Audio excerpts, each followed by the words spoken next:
Howdy, y'all. Welcome back. On my left is Corsan Wilson. I'm Joshua Montero. Um, Nothing new. We're just covering division by divisions in our summer series for some upcoming NFL season. So last week we talked about the AFC North. We're sticking up north and we're sticking with a gauntlet of teams this year. I don't know who's going to end up on top, but it should be a fun one. And we're going to be talking about the NFC North. Corsan, how you feeling? And did you see the Justin Jefferson news? Justin Jefferson news is crazy. Also, I am doing pretty good right now, but yeah, what a contract. There's not many other types of players you pay that money to, and I feel like Justin Jefferson. Paying that much for a receiver is crazy, but AJ Brown got a mega deal, who's just making barely less than what he is, and then you got Justin Jefferson making honestly like pretty close to top tier QB money, which I think is crazy. Mm-hmm. And honestly, it's higher than Nick Bosa's contract. And Nick Bosa's making $35 million a year. I can't wait to see what CD Lamb's contract looks like, because we kind of should have expected this with like how great the wide receiver draft classes have been. But it's like, you gotta have one of these guys. There's a reason why I was pounding the table for the Bears to try and get Harrison and Neighbors or Dunze, like two out of those three, and paired them together, because like they'd be cheap, they'd be on rookie contracts, and it gives you about 4 to 5 years to take advantage of like elite wide receiver play. Now the Minnesota Vikings have to bear the brunt of that with Justin Jefferson. So you're literally, I'm curious to see what's going to happen to teams like the Dolphins, like what they decide to do, like with the Tua contract and trying to manage Waddle, and then like because you probably have enough space to pay like 3 or 4 guys like QB level money, and you got to decide what those values are. Are those your receiver positions? Are those your offensive line? Are those your star pass rushers? Are those your star corners? Are those your like star quarterback? Like, you got to make a decision on these teams, and the wide receiver market's going crazy. Yep. Alrighty, we won't waste any more time. We'll talk about a team that was up by double digits going into the fourth quarter of the NFC Championship game. They couldn't hold on to it, and Detroit Lion fans everywhere are so hyped for this team. They think they're going to the Super Bowl this year. Korshan, as you look at this team, where do you think their ceiling and their floor is for the Lions? Yeah. And like last week, I'll do a floor, ceiling, and then kind of more like a realistic prediction for them. With their floor, honestly, I put them at 10-7. I think they're a strong team. Yeah, they got first place in the division, so they'll face the other first place teams. But, I feel like they only got better over the course of the offseason. They didn't really lose that many important key pieces. But with their ceiling, I put it at 14-3. I think it'll still be tough for the Lions to get that record, but I do think that it is within the realm of reality for them. But then realistically, 12-5 is kind of where I put them at, which I felt like was kind of a fair. They lose a couple games, but mostly are dominant throughout the year. Yeah, a lot of it's going to depend on the NFC West, how they look this season. Games, their hardest matchups on the schedule are the Cowboys, the Packers, Texans, Bills, and the 49ers, being objective here. And I think they could split, and then it depends on what kind of Jacksonville we're going to get. But I could easily see 11-12 in season for them as well. Not going to hold my gripes against you like that, unless the Bears and the Packers just make significant strides, especially in like how young those teams are. I don't see Detroit not having a double-digit win season, unless they lose Laporta, Amon-Ra, and Sewell, which is highly unlikely to happen. If they lose all 3 of those guys, then I don't think they're going to hit a double-digit win season. But I don't see that happening, so you can pencil them in for a 10-win season. Yeah, and that's why I put that at their floor there. But Yeah, and so were your estimates about the same, or were you thinking the floor ceiling? Yeah, I'm probably thinking 10 to 13. I probably put like the higher range of that. Mm-hmm. And you mentioned the first team schedules, but I just look at a lot of the teams they're facing are like up and coming teams, like the Mm-hmm. Cardinals, like the Rams, the Bears, the Packers. Mm-hmm. Like there are teams I could see the Lions losing to, but like just where the trajectory of like their like phase of team building, the Mm-hmm. Lions are there. They're literally there, and I don't see them losing to these teams in a vacuum. Mm-hmm. Now they can all you can lose on any given Sunday, but I really like even Dallas. Like that's a hard matchup for them, but I think they could beat Dallas. They almost did last year, and they should have. Mm-hmm. So like, really the only teams I see them losing to for sure Mm-hmm. is the Texans and the 49ers. Outside Mm-hmm. of that, like they can win any of these games, to be honest. So maybe Mm-hmm. my ceiling for them is 14-3, 15-2. 14-3, yeah. But I think it's more probable that you're going to see 11 to 12 wins out of this team. Mm-hmm. Yeah. So looking at their free agency class, their key additions here: Marcus Davenport, Amik Mm-hmm. Robertson, DJ Reader, Kevin Zeitler, and then they acquired Carlton Davis by trade. They did release Cam Sutton after reasonable like news that came out, domestic battery allegations, and then Tracy Walker. Not like a flashy free agency class by any Mm-hmm. means, but like the DJ Reader signing is huge for this team. Mm-hmm. That's like if you're thinking about like San Francisco, what Green Bay is trying to do, um, you need to stop the run, and I think getting DJ Reader was a huge get for this team.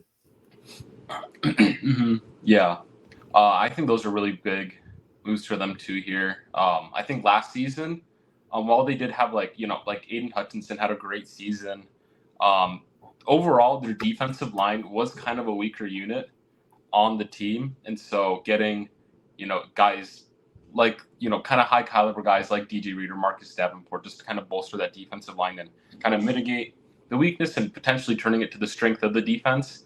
I think was really smart for them here, and then yeah, I think they got more depth in the secondary. They even got a couple more depth defensive lineman guys with like Matthew Betts and Kyle Pecco. And so overall, yeah, it wasn't super flashy, but I still liked it. Sorry, I forgot I was on mute for a second. Oh. Yeah, not too much, but like when you're at this level of the team, like you need to think about like bolstering the depth, because that's what's going to kill you at that level of the team. Like think about like San Francisco versus Kansas City when Greenlaw tore his Achilles at that stage of the Super Bowl. That might have been the difference in the game. Those two teams were like as evenly matched as you could possibly imagine. So like this is the time for the Lions to like bolster like the depth of their teams, because you cannot have an expectation that all 22 starters are going to be healthy throughout the whole season. So I think getting out ahead of it was good. I'm more impressed by their draft class. Mm-hmm. I think they've had like stellar drafts over the past 2 years, and this is where you want to be ideally, because last free agency they spent a ton of money at the cornerback position. We documented that, and while they got Carlton Davis through a trade, their draft picks are not expected to start because you got Brian Branch, you got Davis, and you got some guys there. But like Arnold and Rackstraw give you the upside to like continue to have like cornerback talent in that room, and that was really a major weakness for this team, stopping passes through the air. So I really like their first two picks. Now their tackle, I have no idea who he is. I just know he's a freak of nature. He ran a sub 5 40-yard dash. He's 6'7" and 352 pounds. So if you can get another Penei Sewell out of that guy to bookend, like to be your swing tackle, oh my gosh, like I don't know what you do. So that's a really really high upside pick, like the team can afford to take. And the other guys, again, depth pieces. Nice to have these guys up. And the good teams will develop those 4th through 6th round picks so they become like steady contributors.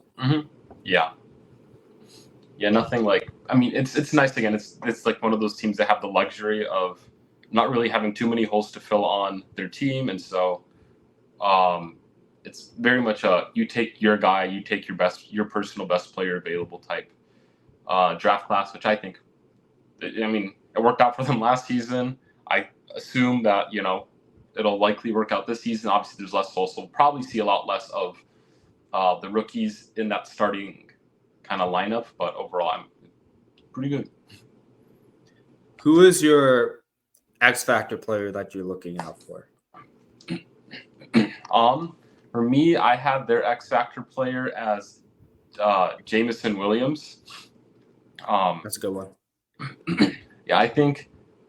Their offense is already insane. Like, Amon St. Brown's phenomenal. Sam Laporta was crazy last season, but I feel like if Jameson Williams able to, take that next step forward, as people expected him to be with the caliber of player he is, that'll just put this Lions offense on a completely another level that I don't think people are really sure that could have even happened in the first place with how good they're playing, just from the get-go. And so him stepping up, I think, turns this offense from like just great to one of the league's elite offenses, which, I mean, it's already kind of up there, but more deadly is kind of just the point.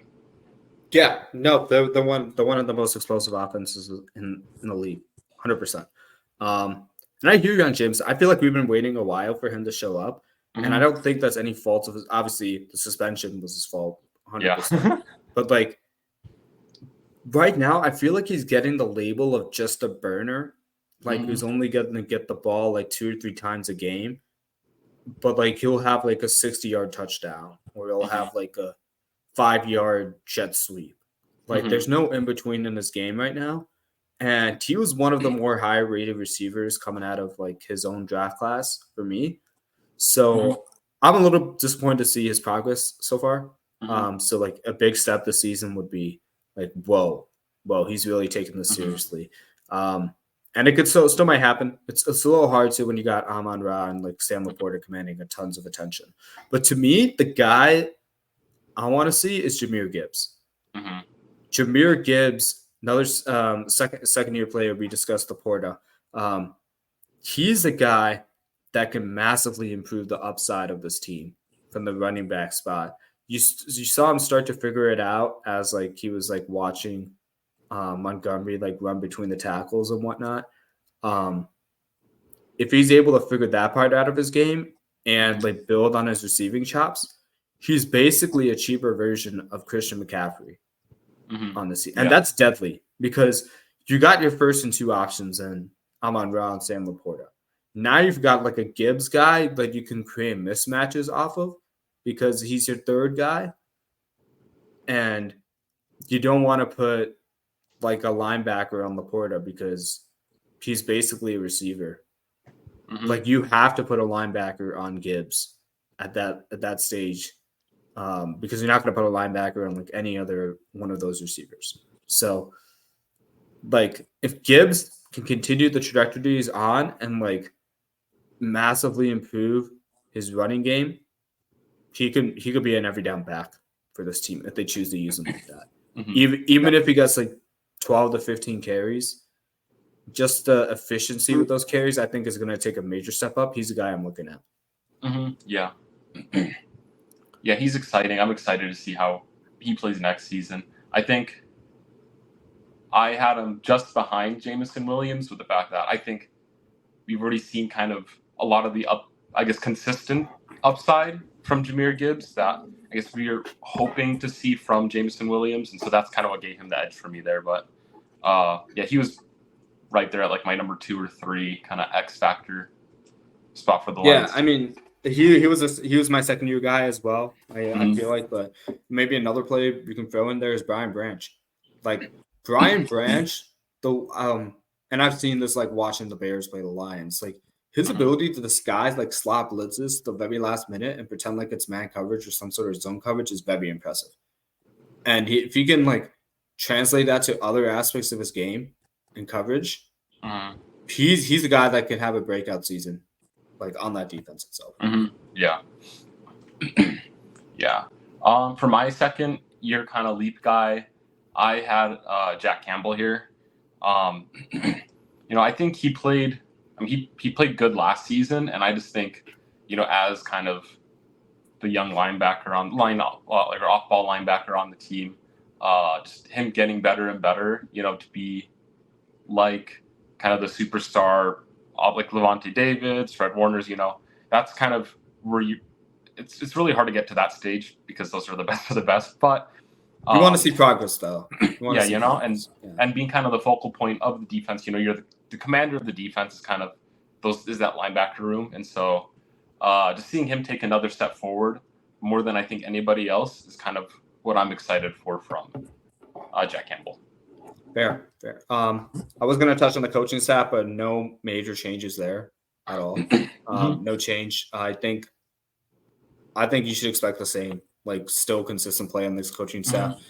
If you don't, then this team's performance is going to drop, and they're probably going to be the reason why the Lions' record is worse than it is, because they've been so phenomenal last season. I have that expectation that they're going to be phenomenal again. Yeah, I feel like the only thing with their coaching staff is they got the Titans defensive line coach, and I think that move is simply because again their defensive line was kind of a liability at times, and so hopefully you get a guy who's proven, who's had opportunities to kind of run things in Tennessee in certain situations. So it's kind of like a small move, but I think it could be pretty impactful for the team. Yep. Okay. We're gonna talk about the team I love the most, the Green Bay Packers, 2024-2025. Knowing my luck, Jordan Love is going to have an MVP type season. You can bet on that. If you're Packers fans, please bet on that because it's not going to happen. And then the Packers are going to win the Super Bowl and they're going to dominate the Chiefs. And then they're going to start their own three-peat dynasty. Knowing my luck, as a Bears fan, that's what's going to happen to this team. So really, really excited to watch that happen for the next 3 years while I'm sitting here with Caleb Williams. Total sarcasm here. But yeah, as you scout the landscape with the Packers, do you have a similar like Lawrence feeling as with the Lions?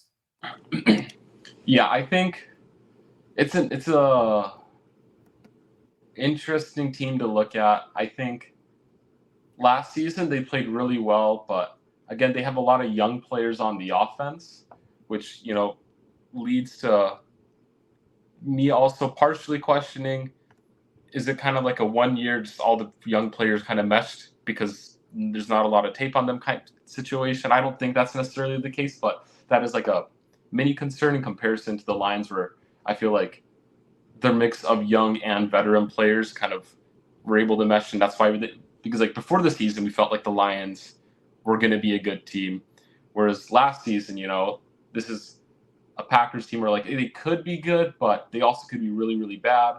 But I think that I assume that they continue to grow, especially with just seems like not too many big changes happening to this team. Yeah, I think it's going to be, they got Philadelphia on their slate where the Lions didn't because of like the massive collapse the Eagles had. So that's the one game. And then obviously they're also facing the Texans and the Jaguars as the rest of the division. I probably have a lower floor and ceiling for this team just because of the strength of schedule. Now, could they overcome it? Possibly. But I think objectively speaking, I look at this as like a 9-11 win team, just purely on the schedule because Indianapolis could be extremely good this season. Houston, San Francisco, Miami right after that. That's all following the Chicago Bears on the road in November. So you got a Bears team that's going to look different, and that's your first time facing them. Then you got the 49ers in Miami, then Detroit, and then you don't know what you're going to get out of Seattle. So I think there's a lot of unknowns. on their strength of schedule wise that leads me to think they're going to be a 9-11. Whereas with the Lions, I'm comfortable penciling them like for sure double digits. But I still think they're going to have a successful season. The one thing when I look at their roster is their offensive line that they lost in free agency. If there's no drop off with that offensive line, which I doubt will happen, at least towards the start of the season, then I could see them firmly finishing double-digit wins. But if they do have drop-off, that's when I could see that being the weakness of the team. Because, Jordan Love was excellent. He was probably the best second-half QB. Meaning from like the second half of the season, not the second half of the games, in the NFL. But he had a great offensive line at that too, and great quality weapons too. So he played within the scheme really well, and that's all credit to him. I'm not trying to take away from him, but for any quarterback, if you're able to collapse the pocket on them, a lot of your like comfortable throws, your rhythm throws will get affected. So I want to see how that team looks the first 4 weeks of the season. Again, this is nothing on Jordan Love. This is just on like the fact that they lost John Bunyan and Yash Nyman in free agency, and Bakhtiari as well. And I want to see if their replacements are up to the task. Yeah. I think it's a valid concern to have for this team. Obviously, they did invest some draft capital into their offensive line with Jordan Morgan in the first, but later, you got Andre Dillard, who's kind of just a backup. Formerly, you thought he was taken the first round a couple years ago, but hasn't really panned out. And then you got Jacob Monk, who you took in the 5th round as kind of your other offensive lineman that you took or you acquired over the course of free agency or the off season. And so that is something to be concerned about. But overall, I do like kind of just the direction that this team's headed, though. So my floor for them here, I had them at like 7 and 10, maybe they're kind of at worst. But whoa, I was not expecting that out of you. Wow. And that's just kind of like maybe guys like Dubs doesn't play as well as he did last season. Christian Watson doesn't really like pan out this season, and then like Dontavian Wicks maybe isn't as far along as people expected based off how he performed last season as well, and so it's like if kind of the receiver room is a bit shakier than we expected it to be, 7 and 10 is kind of my low end stuff. But if everything is developing right, I could see them playing up to a 12 and 5, but realistically probably being like what you said, around a 10 win team. Yeah, I'm not as concerned with the receivers that you are. Maybe with Dobbs, because Dobbs is fluky and he looked like he grew last season, but before they just like exploded with like Wicks and like Jaden Reed also going ballistic. Like I thought Christian Watson could be the one on this team, and he has shown flashes and consistency at the same time. 2 years ago when Rodgers was there. Last season was kind of weird because he was struggling with injuries. I really like Dontavian Wicks. I like how he runs his routes. He's like an ideal 2 or 3 receiver you want. And then we all know how much I love Jaden Reed. I wanted the Bears to get him so badly. I will not stop talking about that. But he's a great separator.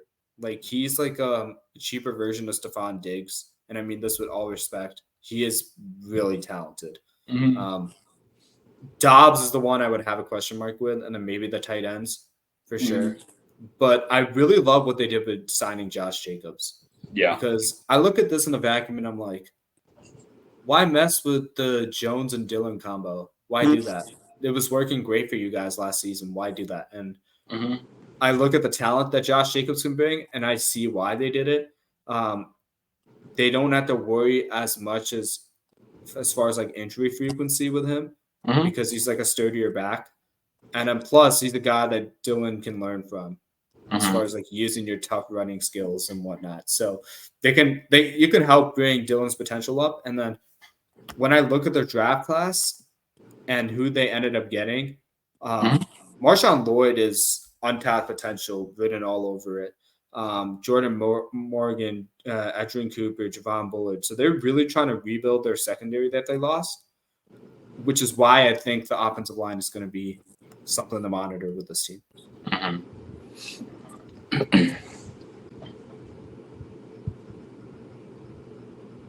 What do you think of the rest of the draft class while we're looking at it?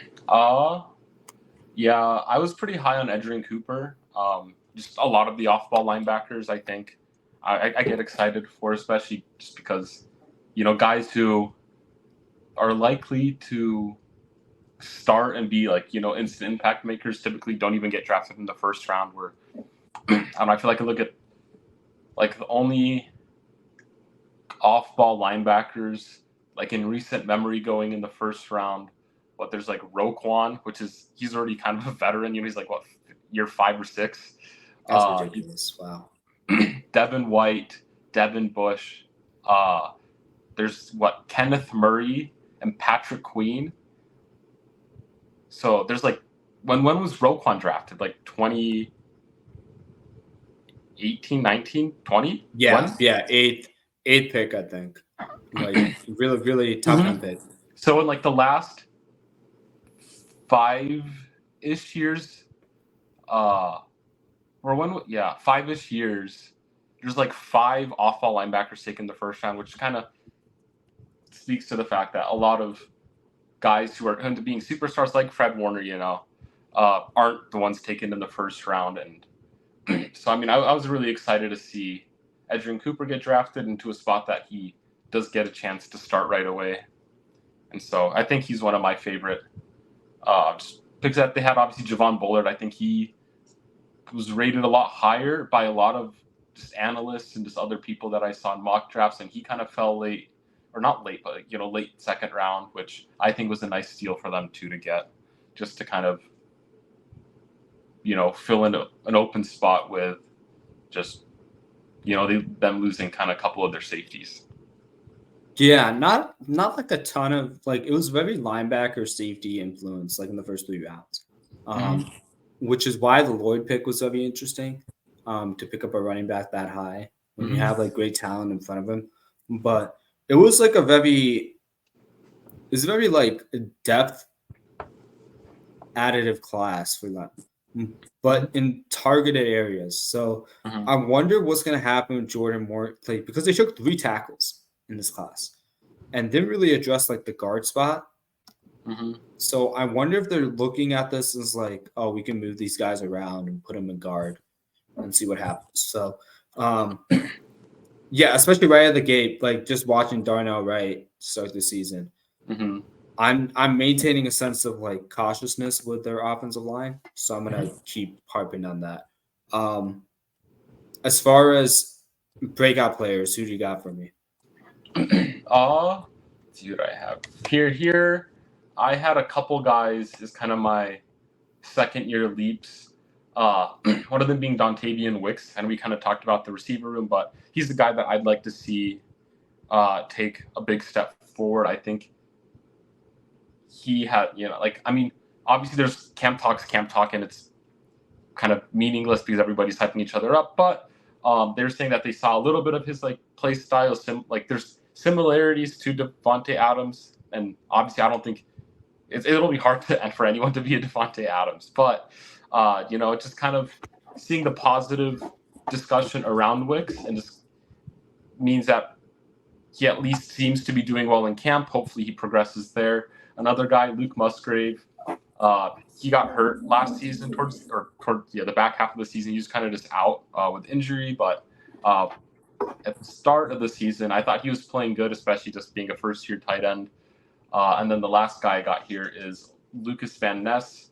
Obviously, their pass rushers right now are Preston Smith and Rashawn Gary, and so he doesn't necessarily have too much opportunity to get in, but he's still, taken with high capital, and so just kind of seeing him continue to get better and hopefully kind of get into the rotation more and more as he gets better, especially with, I think, what Preston Smith is nearing 30, or he is around 30 years old, if I remember correctly. And then obviously Rashawn Gary, he's a bit younger, but let's see.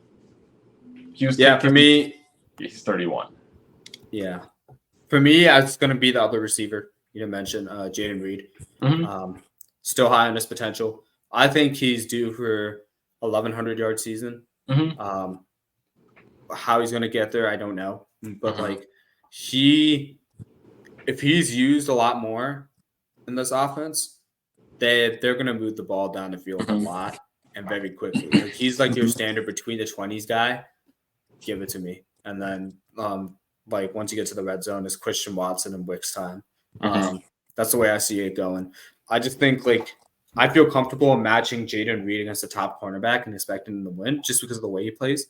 So, to me, that's a second-year breakout. But all good options he chose. They have a lot of good second-year breakouts coming out. Yeah. The coaching staff, one big guy I want to take note of is Jeff Hadley. And the reason I bring him up is because their previous defensive coordinator, forgetting his name, it starts with a J.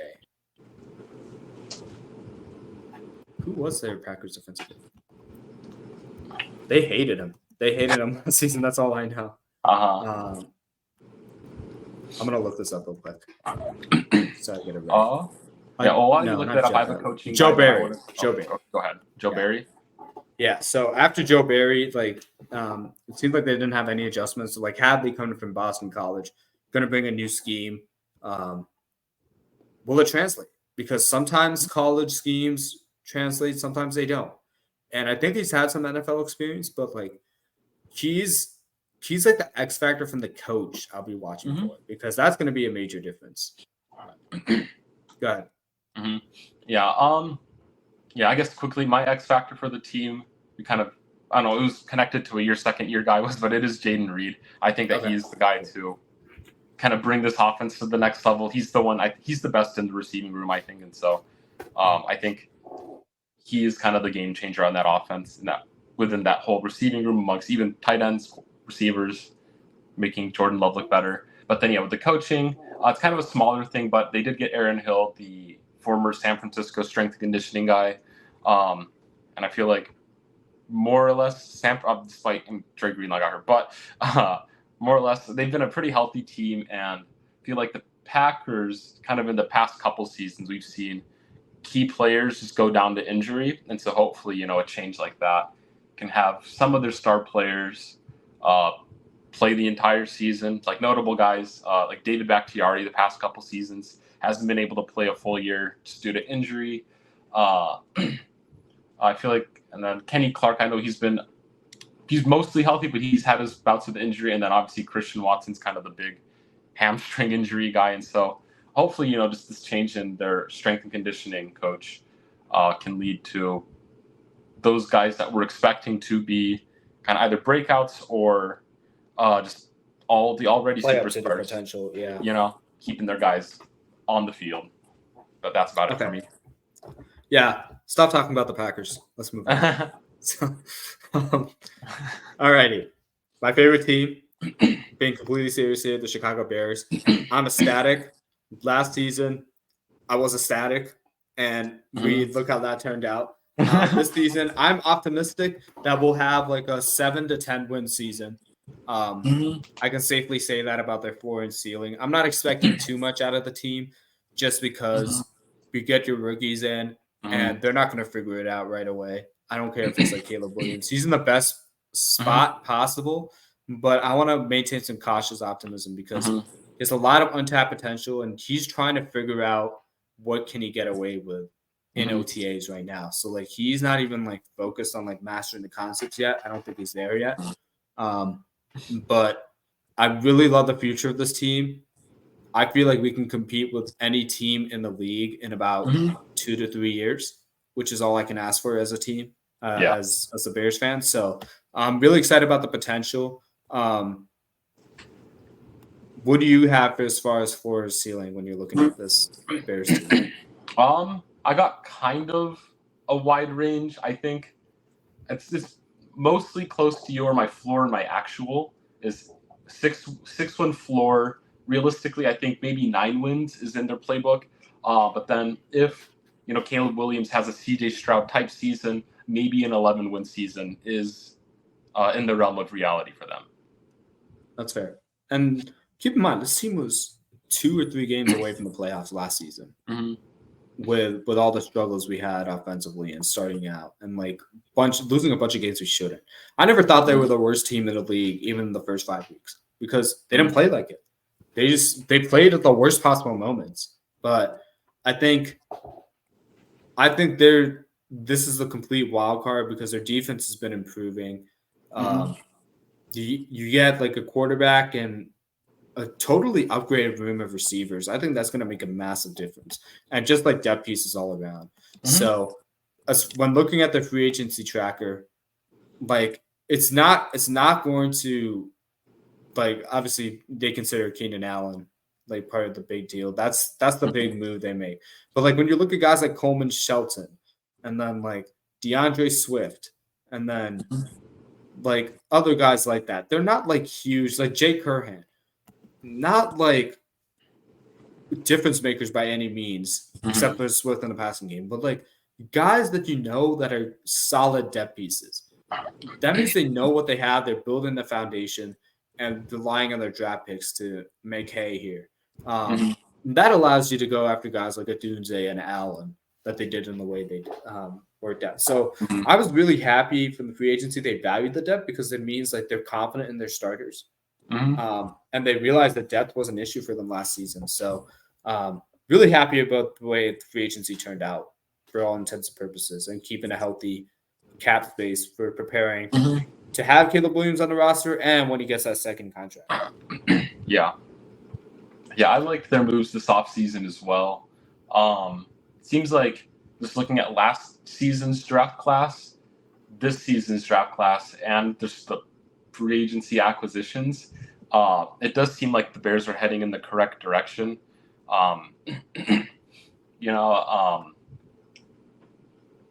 Like you said, I think they have a lot of good depth pieces that they added to the team. I was a fan of bringing Ryan Bates to the team on the depth chart here. It doesn't say he's necessarily starting, but again, just having that depth on the team. I was even a fan of their offensive tackle. They took the third round, Kieran Amagadije from Yale. I know he's kind of a project guy. In my head, like, obviously different builds, but like similar to kind of like Mekhi Becton, where Mekhi Becton, I think he was taken way too high, but it was one of those where just he has nice size and just physical talent that you're hoping can lead to being a starter somewhere down the line. Because like theoretically, if he turns out to be just some superstar behemoth kind of left tackle, you got him on the left, you got Darnell Wright on the right. That's a pretty solid tackle duo you got there. I know you're smiling at the right, but yeah, it's always the play on words. But I mean, even Tevin Jenkins is an all-star guard, and he started at tackle. If anything, he could swing to tackle. Bates could be a guard if Braxton Jones doesn't pull up. But I think the one thing that, like, the Bears had this tackle they picked up in the 7th round. It starts with a C, and I can't remember his name for the life of me right now. But he was like a serviceable guy that was a starter in the league for like 7 to 10 years. And the Bears thought they could upgrade from him, so they let him go. And then they picked up Braxton Jones. He had a great rookie season, and then second season was a little bit disappointing. And I'm glad the Bears haven't given up on him, but have prepared in case he sucks again. Because as a good team, you need to do that. You can't just be like, well, guess I'm running it back with this guy because I can't find anybody in free agency. No, you got to plan ahead. Find the guy that has the athletic traits that can grow into being a starter and place him behind the starter right now. So if the starter sucks, you have a plan. Make a plan. So I'm still confident in Jones's talent. Wow.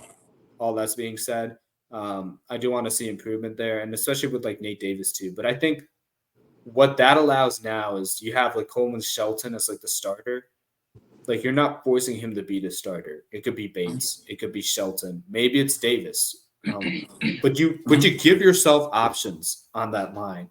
And I think the first 2 seasons that Justin was at center, the Bears didn't have a lot of options at offensive line, which is why they struggled against teams like Cleveland and Justin Fields' first start and whatnot.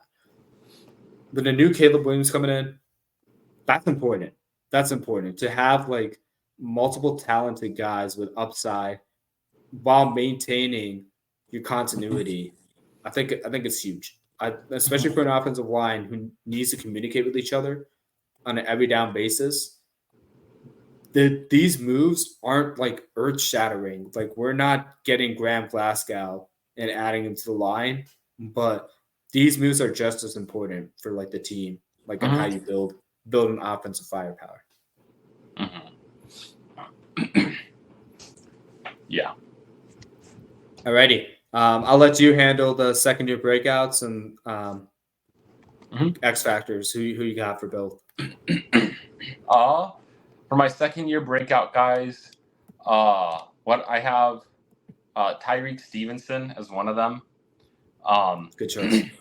And I mean, it's nice that they're not in a situation where they need a CB1. They got Jalen Johnson, and so you got opportunity, and obviously, got Kyler Gordon kind of more like a nickel role. So it really is just like your number 2 guy here that you're really needing. And then the other guy I have is Gervon Dexter.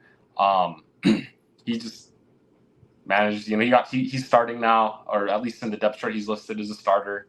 I know last season you were kind of questioning the pick, especially because I think Bears had a little bit more depth and players at that defensive tackle position. But now that he's in the starter, whether it be him or Zach Pickens, I'd like to see someone kind of stand out, especially just because outside of Montez Sweat, their pass rush or just their defensive line isn't necessarily a strength of this team. And Billups is old. He's getting old. He can't hold that position for a while. Mm-hmm. Yeah.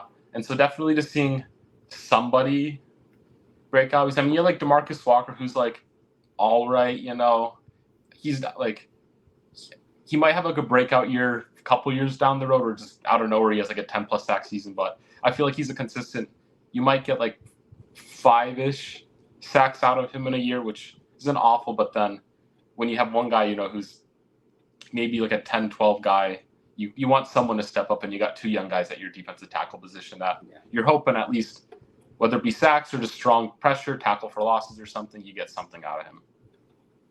Yeah, I remember questioning those 2 picks because they were great at stopping the run, which is what the Bears defense like wants. They want to put themselves in situations to rush the passer. They want to earn the right to rush the passer. So from the run stop perspective, I can understand the pick, but like the pass rush was what I was worried about. If these 2 guys are able to develop that and like bevy a multitude of moves, so they're not just like showing the offensive guard one move the same time, like every single down to down, I think that's going to be huge. And then that's why they got Austin Booker at the end of the draft, because they're envisioning him like going into this primary pass rusher role that can wreak havoc alongside of Sweat, but might not happen this season. Not expecting it to happen this season. My second year breakout is Roschon Johnson. I think he could potentially take over the backfield because he has the physical traits to do so.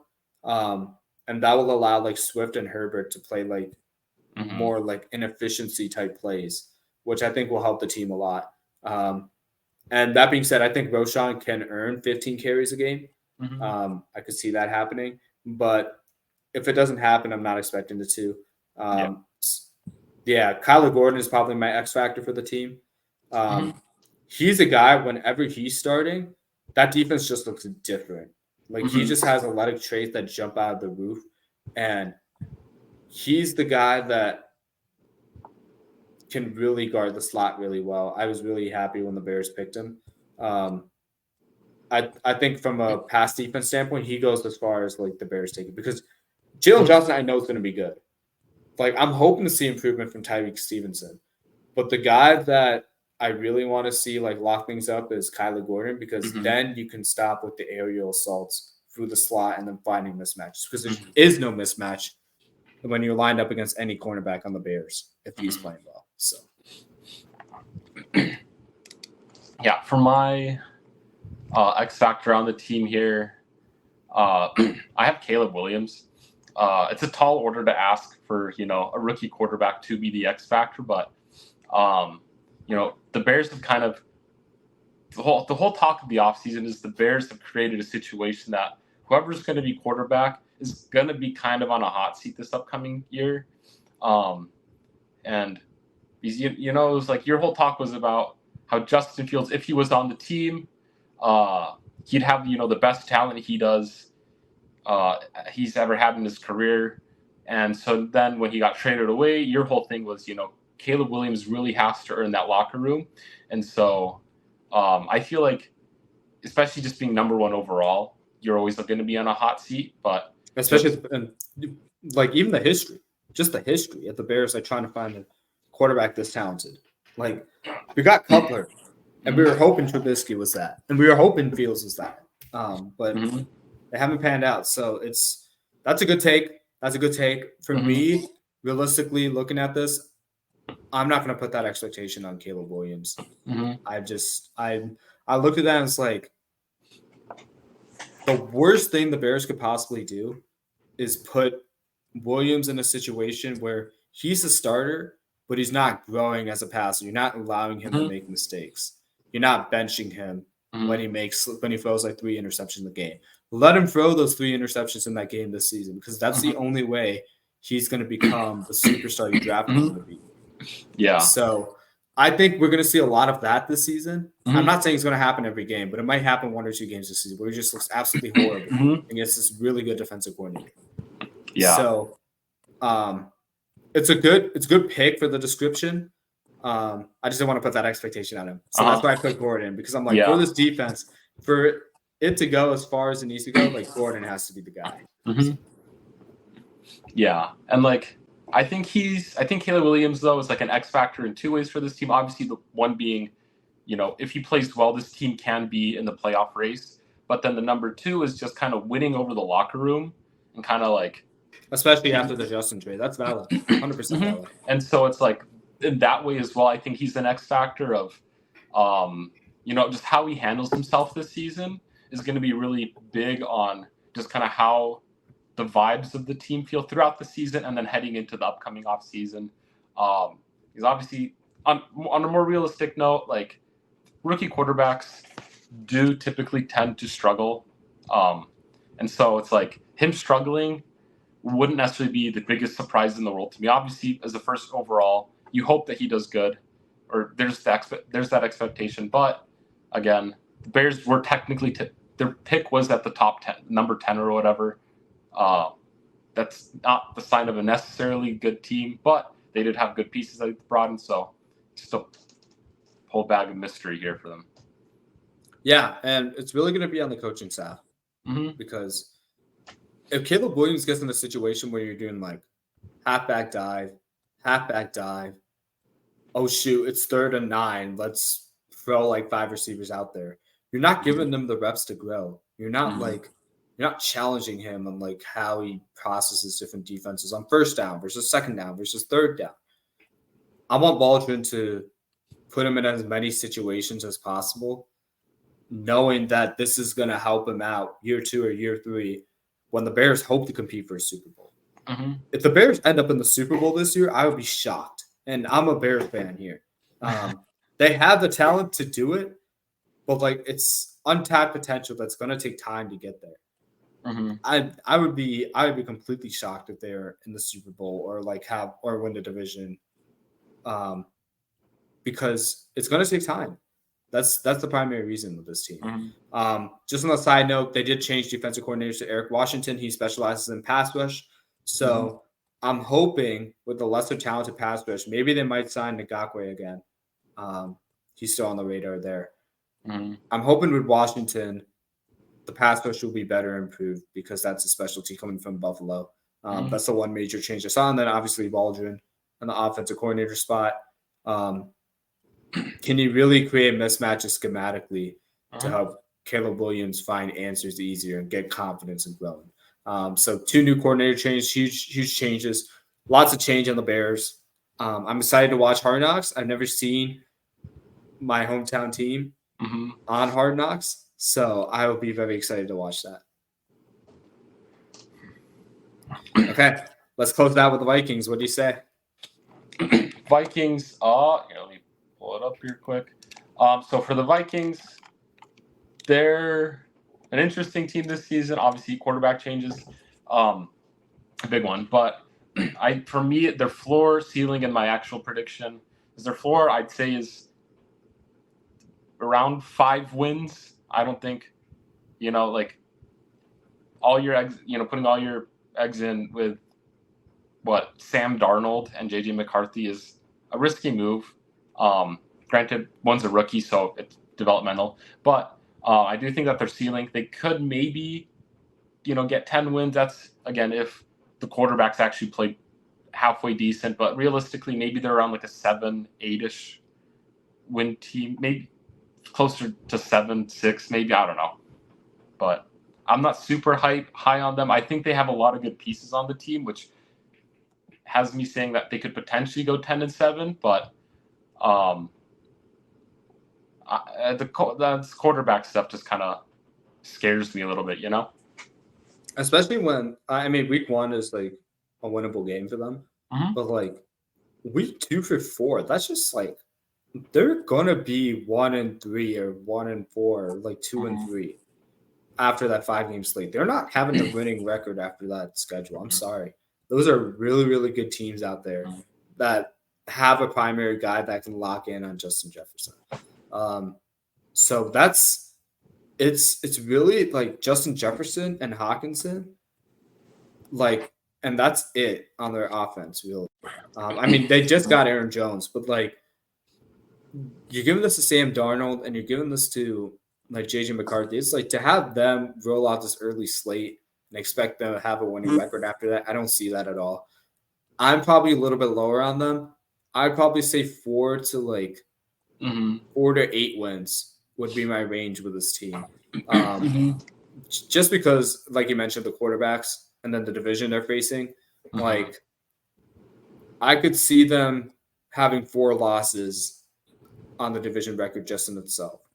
And that's gonna be hard to like climb up wins other than that, because who they got on their schedule: Atlanta, vastly improved, Green Bay, vastly improved, Lions, vastly improved, Jacksonville, even with their struggles last season, I think they're a better team. Tennessee could be explosive. We have no idea. Indianapolis, I think they're a better team right now. New York, I think they're going to be vastly different. Houston, San Francisco, and New York is New York Giants are like just a complete wild card. I don't know what to expect out of them this season, but yeah, their defense could be still good, but like their offense is it's like rebooting the computer, and it's a little bit different when you're looking at the Vikings versus the Bears, because like outside of Jefferson and Hawkinson, they don't have like a. Obviously you have Addison too, but they don't have like a quarterback where it's like the athletic potential could overcome that easily. And maybe I might be completely wrong on McCarthy, but I wouldn't expect too much out of him this season. Yeah. And I was thinking that, if they do have a successful season, successful to me for them would be an 8 to 10 win season. I think would be super impressive for them. But I think a season like that would completely ride on their defense just being completely 100%. Lights out this season, and just making it so that the offense can basically not have to do too much work to be able to win games, because the defense is carrying the brunt of that load. And that's where they spend the most of their free agency money. Like Jonathan Gennard, like Jonathan Bullard, Andrew Van Ginkel, like all guys familiar with Flores' scheme as well. And then after Feeney, Shaq Griffin, a lot of experience in that room. They're putting their eggs in the defense. It's clear to see that. So that's the one thing that stood out to me watching their free agency moves. Yeah, so it'll be an interesting thing. It's kind of fun seeing how many young quarterbacks or rookie quarterbacks are going to be, playing this season. Just because it's like a lot of these teams have really interesting situations where, everybody hopes that their quarterback turns into CJ Stroud, but It's just so hard to predict with quarterbacks. Oh. You good? Yeah. Who's your second-year breakout on this team?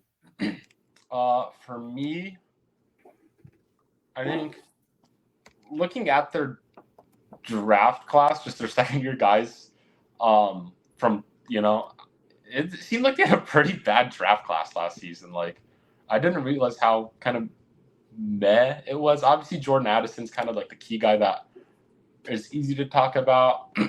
Same here. I'd like to see Mekhi Blackman have a little bit better play, like move up in the depth chart a little bit at least. I think he was taken in the 3rd round last year.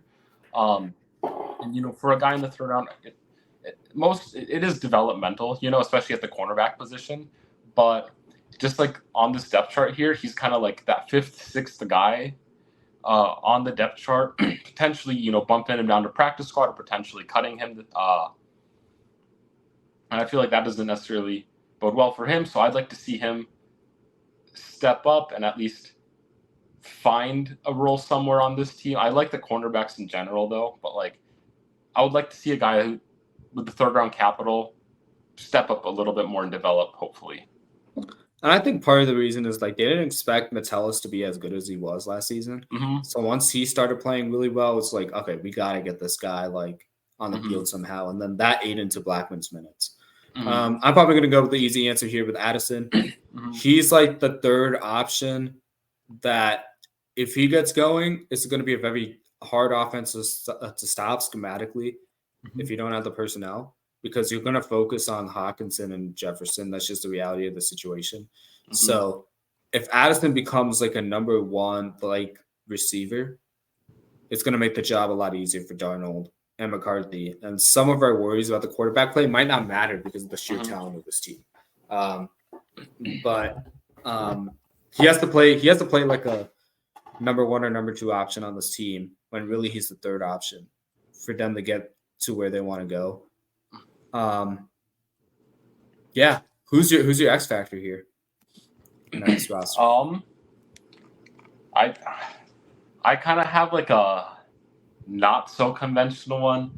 I feel like a part of me is like the quarterbacks could be kind of, as quarterbacks are, but just a free agency move I really liked was Jerry Tillery. A big weakness of this team last season was, again, that defensive line, especially with that run stop. Even with Hunter. And so, like Jonathan Bullard's good, but like Jerry Tillery's kind of more of a conventional run stop defensive lineman. And so, it kind of just opens things up for the rest of the defense to kind of focus more on coverage and being less reliant on having your linebackers and maybe your safeties, corners coming in and preventing the run when you got a guy like Jerry Tillery who has kind of just been a solid run stop guy. And especially like just with the talent you have on that defense, you don't really need him to do more than just run stop for the team. Like you got pass rushers, you got guys who can both run stop and pass rush, but he's just kind of a classic standard nose tackle of the past that I think will really bolster this defense and can turn this defense into the type of team that can have a positive win-loss ratio. That's fair. For me, it's the other defensive lineman is Squinard. You're filling in Daniil Hunter's shoes. You're the star pass rusher on the team. Teams are going to be gunning for you. It was a little bit easier when you have Will Anderson on the other side, but now like you're expected to be a man on Minnesota. He's the guy that's going to take his team like as far as they need to go, like from the defensive side. So I'm gonna say him for that. Cool. Any updates on like the coaching staff? Anything you want to talk about? I feel like amongst the teams, I think the Vikings didn't really have much action just in their coaching staff as a whole. I think I looked up and they only had like 2. It was like an assistant coach and then some other thing. That wasn't too impactful, so I kind of just left it out for this. But yeah, this is really like on Kevin O'Connell. Like if he's able to develop JJ McCarthy within the next 2 years, keeps his job. If he's not able to, trading away Kirk Cousins is going to be the worst idea they made because they just Mm-hmm. screwed up their quarterback stability for this. Mm-hmm. So this is either a sink or swim move. They're confident in themselves. So we'll see what happens with the Vikings. Yep. Alrighty, guys. That wraps up the hour of talking about the NFC North. Thank you guys for tuning in. As always, you can follow us at our Instagram at amon.a.mission. I love the slow review Corsian had when he was pulling up his finger. It looked like a horror movie. You could also follow us on our YouTube channel at Amon and Mission. Be sure to like, subscribe, comment. And yeah, that'll be it for us. Next week, we'll be talking about the AFC East, which should be a very fun topic to talk about. Cool. Well, peace. See ya.